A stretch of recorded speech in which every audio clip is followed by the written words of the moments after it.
السلام علیکم اسٹوڈینٹس، کیا حال ہے؟ ٹھیک ہے؟ Class 8 subject S S T chapter number 12 topic name Pakistan chronology 1970 to 2008۔ آج ہمارا تھرڈ لیکچر ہے بچوں۔ ریڈنگ کرنی ہے ہم نے پیج نمبر 95 کی۔ ریڈنگ سے پہلے کچھ انفارمیشن ہے جو میں آپ کو دوں گی اور کچھ نوٹس ہیں جو ہم ڈسکس کریں گے۔ اس ریڈنگ سے ریلیٹڈ جن کا ذکر کیا گیا ہے ان میں جنرل ضیاء الحق، غلام اسحاق خان، محمد خان جنجوعہ، فاروق احمد لغاری، بے نظیر بھٹو اور نواز شریف ہے۔ جنرل ضیاء الحق بچوں کون تھے؟ صدر اور chief martial law administrator general Muhammad Zia-ul-Haq Pakistan کے چھٹے صدر تھے۔ جنرل ضیاء الحق پاکستان کے بدترین اور شفاق ترین فوجی آمریت تھے۔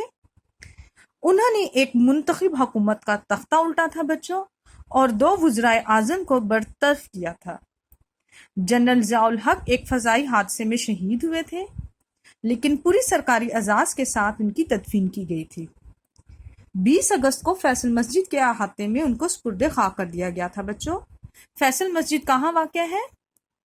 فیصل مسجد اسلام آباد میں واقع ہے۔ محمد خان جنجوعہ کون تھے بچوں؟ محمد خان جنجوعہ جنرل ضیاء الحق کے دور میں 1985 میں غیر جماعتی انتخابات ہوئے جن کے نتیجے میں محمد خان جنجوعہ وزیر اعظم پاکستان بنے۔ 23 مارچ کو 1985 کو وزارت عظمیٰ کا انہوں نے حلف اٹھایا۔ محمد خان جنجوعہ انتہائی دیانتدار اور شریف النفس سیاستدان تھے۔ محمد خان جنجوعہ کو کمزور وزیر اعظم سمجھا جاتا تھا لیکن اپنی جرات مندانہ اقدامات سے انہوں نے اس تاثر کو غلط ثابت کر دکھایا۔ محمد خان جنجوعہ نے پاکستان کی تاریخ کے انتہائی مشکل دور میں انتہائی تحمل بردباری کا مظاہرہ کرتے ہوئے ملک سے مارشل لا اور ایمرجنسی کا خاتمہ کیا۔ محمد خان جنجوعہ سادگی پسند اور کفایت لیڈر تھے۔ اکثر وزیر اعظم ہاؤس میں رات کے وقت جلنے والے غیر ضروری بلب وہ خود بند کرتے تھے تاکہ قومی خزانے پر کوئی بوجھ نہ پڑے۔ غلام اسحاق خان کون تھے بچوں؟ پاکستان کے 7ویں صدر تھے۔ 1940 سے وہ بیوروکریٹ میں تھے۔ بڑے اہم سرکاری عہدوں پر وہ فائز تھے۔ ضیاء الحق کے دور میں وہ وزیر خزانہ بھی رہے تھے۔ صدر بننے سے پہلے سینٹ کے چیئرمین بھی رہے تھے۔ ان کا دور بھی سازشوں کی وجہ سے بدنام تھا بچوں۔ عوامی اور فوجی دباؤ کی وجہ سے استعفیٰ دیا انہوں نے۔ یہ بھی گمنامی کی موت مرے تھے۔ محمد فاروق لغاری کون تھے؟ محمد فاروق لغاری 1975 میں پاکستان پیپل پارٹی میں شمولیت اختیار کی تھی انہوں نے۔ 14 نومبر 1993 میں صدر پاکستان فاروق لغاری نے حلف اٹھایا۔ یہ 2 دسمبر 1997 کو اپنے عہدے سے مستعفی ہوئے اور 20 اکتوبر 2010 کو راولپنڈی کے ہسپتال CMH میں انتقال کر گئے۔ ریڈنگ پیج نمبر 95 1984 سے 85۔ In 1984, Zia held a referendum to seek approval for his Islamization policies and to retain the presidency till 1990۔ 1984 میں ضیاء نے اپنی اسلامی پالیسیوں کی منظوری کے لیے اور 1990 تک کی صدارت کو برقرار رکھنے کے لیے ملک میں ریفرنڈم کروائے۔ Feeling secure he allowed election in the country. محفوظ محسوس کرتے ہوئے انہوں نے ملک میں انتخابات کی اجازت دی۔ Martial law was ended and a civilian government was set up. Martial law کا خاتمہ کیا اور سیویلین حکومت تشکیل دے دی گئی۔ Zia however was not satisfied. The government was dissolved and the Prime Minister Muhammad Khan Janjua was dismissed. تاہم ضیاء مطمئن نہیں تھے۔ حکومت تحلیل ہوگی اور وزیر اعظم محمد خان جنجوعہ کو مطمئن کر دیا گیا۔ New election were to be held. نئے انتخابات ابھی ہونے تھے۔ 1988 Benazir Bhutto daughter of Zulfiqar Ali Bhutto return to Pakistan in April 1986 from exile in the UK۔ Benazir Bhutto Zulfiqar Ali Bhutto کی بیٹی اپریل 1988 میں برطانیہ سے جلا وطنی کے بعد واپس پاکستان آئیں۔ ان اگست 1988, President Zia was killed in a very suspicious aeroplane crash along with some top army staff and the US ambassador Arnold Raffel.